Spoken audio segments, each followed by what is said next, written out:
ಓಂ ಘಂ ಗಣಪತಾಯೇ ನಮಃ ಶ್ರೀ ಗುರುದೇವ ರುದ್ರಾಯ ನಮಃ. ಎಲ್ರಿಗೂ ನಮಸ್ಕಾರ ಸ್ನೇಹಿತರೆ, ನಾನು ನಿಮ್ಮ ಪ್ರಕಾಶ್. ಸ್ನೇಹಿತರೆ, ಇಂದು ನಾನು ನಿಮಗೆ ಶತ್ರುನಾಶದ ಬಗ್ಗೆ ತಿಳಿಸ್ಕೊಡ್ತೀನಿ. ಅದಕ್ಕೂ ಮುಂಚೆ ನನ್ನ ಚಾನಲ್ನ ಸಬ್ಸ್ಕ್ರೈಬ್ ಮಾಡಿಲ್ಲ ಅಂದರೆ ಸಬ್ಸ್ಕ್ರೈಬ್ ಮಾಡಿ, ಲೈಕ್ ಮಾಡಿ, ಶೇರ್ ಮಾಡಿ, ಹಾಗೆ ಬೆಲ್ ಐಕಾನ್ ಬಟನ್ ಪ್ರೆಸ್ ಮಾಡೋದನ್ನ ಮರಿಬೇಡಿ. ಏಕೆಂದರೆ ಮುಂದೆ ನಾನು ಏನು ವೀಡಿಯೋಸ್ ಬಿಡ್ತೀನಿ ಅದೆಲ್ಲರಿಗಿಂತ ಮುಂಚೆ ನಿಮಗೆ ಬಂದು ಸೇರುತ್ತೆ. ಸ್ನೇಹಿತರೆ, ಬನ್ನಿ ಇದನ್ನು ಹೇಗೆ ಮಾಡೋದು, ಯಾವತ್ತು ಮಾಡೋದು, ಅದರ ವಿಧಿ ವಿಧಾನ ಏನು ತಿಳ್ಕೊಣ. ಮೊದಲಿಗೆ ಇದನ್ನು ಶನಿವಾರದ ದಿನ ಮಾಡಬೇಕಾಗುತ್ತೆ. ಮತ್ತು ಇದಕ್ಕೆ 7 ಒಣಗಿದ ಕೆಂಪು ಮೆಣಸಿನಕಾಯಿ ಬೇಕಾಗುತ್ತೆ, 11 ಕರ್ಪೂರ ಬೇಕಾಗುತ್ತೆ, ಮತ್ತು ಅವರ ಫೋಟೋ ಬೇಕಾಗುತ್ತೆ. ಮತ್ತು ನೀವು ಕುಳಿತುಕೊಳ್ಳೋದಕ್ಕೆ ಆಸನ ಬಂದು ಕಪ್ಪು ಬಟ್ಟೆ ಬೇಕಾಗುತ್ತೆ, ಮತ್ತು ದಿಕ್ಕು ಬಂದು ದಕ್ಷಿಣ ದಿಕ್ಕು. ಸ್ನೇಹಿತರೆ, ಮೊದಲಿಗೆ ಶನಿವಾರದ ದಿನ ಇದನ್ನು ನೀವು ಸಮಯ ಬಂದು ಶನಿವಾರ ಬೆಳಿಗ್ಗೆಯಿಂದ ಸಂಜೆ ಒಳಗೆ ಯಾವಾಗ ಬೇಕಿದ್ರೂ ಮಾಡ್ಬೋದು. ಸೊ ಇದನ್ನು ಮಾಡುವಾಗ ನೀವು ಏನು ಮಾಡಬೇಕು ಅಂತ ಹೇಳಿದರೆ, ಮೊದಲಿಗೆ ಅವರ ಫೋಟೋ ತಗೊಳ್ಳಿ. ಫೋಟೋ ತಗೊಂಡು ಫೋಟೋ ಹಿಂಭಾಗ ಅವರ ಹೆಸರನ್ನು ಬರೀರಿ.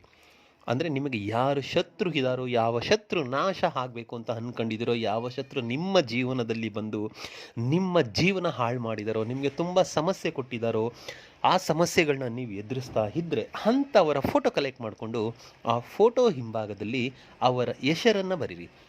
ಅವರ ಹೆಸರನ್ನು ಬರೆದು ಆದ ಮೇಲೆ ಅದರ ಕೆಳಗಡೆ ನಾಶಂ ಅಂತ ಬರೀರಿ. ಬರೆದು ನೀವು ದಕ್ಷಿಣ ದಿಕ್ಕಿಗೆ ಮುಖ ಮಾಡಿ ಕುಳಿತುಕೊಳ್ಳಿ, ಕೆಳಗಡೆ ಕಪ್ಪು ಬಟ್ಟೆ ಆಸನ ಮಾಡಿಕೊಂಡು. ಆ ಫೋಟೋ ಹಿಡಿ. ಆ ಫೋಟೋ ಸುತ್ತ ಆ ಒಣಗಿದ ಕೆಂಪು ಮೆಣಸಿನಕಾಯಿ ಏನಿದೆಯೋ 7 ಆ ಮೆಣಸಿನಕಾಯಿ ಹಿಡಿ, ಮತ್ತು 11 ಕರ್ಪೂರ ಹಿಟ್ಟು ಆ ಫೋಟೋವನ್ನೇ ನೋಡ್ತಾ ಅವರನ್ನು ಮನಸ್ಸಿನಲ್ಲಿ ನೆನೆಸ್ಕೊಳ್ತಾ, ನಿಮ್ಮ ಕಣ್ಣು ಮುಂದೆ ಅವ್ರು ಬರಬೇಕು, ಆ ಥರ ಮನಸ್ಸಿನಲ್ಲಿ ನೆನೆಸ್ಕೊಳ್ತಾ ನಾನಿವಾಗ ಏನು ಮಂತ್ರ ಕೊಡ್ತೀನೋ ಈ ಮಂತ್ರನ ನೀವು 521 ಸಾರಿ ಪಠನೆ ಮಾಡೋದಿರುತ್ತೆ. ಮಂತ್ರನ ನಾನು ಡಿಸ್ಪ್ಲೇ ಮೇಲನ್ನು ಹಾಕ್ತೀನಿ, ಆಯಿತಾ? 521 ಸಾರಿ ಮಂತ್ರ ಪಠನೆ ಮಾಡಿ ಆದ ಮೇಲೆ ಯಾವುದಾದರೂ ಒಂದು ನಿರ್ಜನ ಪ್ರದೇಶ, ಅಂದರೆ ಖಾಲಿ ಜಾಗಕ್ಕೆ ಹೋಗಿ ಅಲ್ಲಿ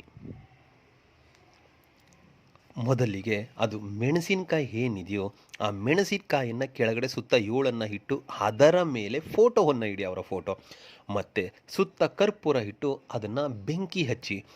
ಅದು ಬೆಂಕಿ ಹೇಗೆ ಹಚ್ಚಬೇಕು ಅಂದರೆ ಫೋಟೋ ಪೂರ್ತಿ ಅದರಲ್ಲಿ ಸುಟ್ಟು ಹೋಗಬೇಕು. ಆ ರೀತಿ ಅದನ್ನು ಸುಟ್ಟುಬಿಟ್ಟು ಹಿಂದೆ ತಿರುಗಿ ನೋಡಬೇಡಿ, ಮನೆಗೆ ಬಂದುಬಿಡಿ, ಸಾಕು. ಆಮೇಲೆ ನೋಡಿ, ನಿಮ್ಮ ಶತ್ರು ಕಾಲಕ್ರಮೇಣ ಸರ್ವನಾಶ ಆಗ್ಬಿಡ್ತಾರೆ. ಅದಕ್ಕೆ ಮಂತ್ರ ಹೀಗಿದೆ: ಓಂ ಉಗ್ರ ನರಸಿಂಹಾಯ ವಿದ್ಮಹೇ ವಜ್ರಕಾಯ ಧೀಮಹೇ ತನ್ನೋ ನರಸಿಂಹಾಯ ಪ್ರಚೋದಯಾತ್.